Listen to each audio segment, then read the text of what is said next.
માતાજી મિત્રો, હું છું જયેશ ચાવડા। જણાવતા ખૂબ આનંદ થાય છે કે આવનારી તારીખ 26/1/2026 ના રોજ અમારા બાલોટ મુકામે આઈસી ખોડિયાલ ગરબી મંડળ દ્વારા સુંદર મજાનું ભવ્યથી ભવ્ય આયોજન કરવામાં આવ્યું છે, જેમાં મા ભગવતીનો આઈસી ખોડિયાલ માતાજીનો પ્રાગટ્ય દિવસ ઉજવવામાં આવશે, જેમાં સુંદર મજાના કાર્યક્રમ અવનવા કાર્યક્રમ રાખેલ છે।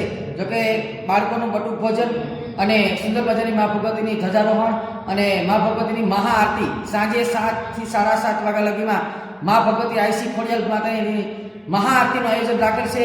બહેનોનો રાસ રાખેલ છે અને સુંદર મજાનું રાતના સાંજે 10 વાગે મસ્ત મજાની કાનગોપી, જેને આપણા બાલોટ ગામની રાધે કાનગોપી ગ્રુપ ગામ બાલોટ જયેશ ચાવડાનું આજે મા ભગવતી આઈસી ખોડિયાલના સાનિધ્યમાં સુંદર મજાનો રાસ ઉત્સવ કાનગોપીનો રાસ રાખેલો છે, જેમાં બધાય ભાઈઓ બહેનોને મારું ખાસ જયેશ ચાવડા વતી, અમારા ખોડિયાલ ગ્રુપ મંડળ વતી અમારું ભાવભર્યું આમંત્રણ છે। તો બધા મિત્રોને જોવા પધારવા ખાસ મારું આમંત્રણ છે। જય ખોડિયાલમાં।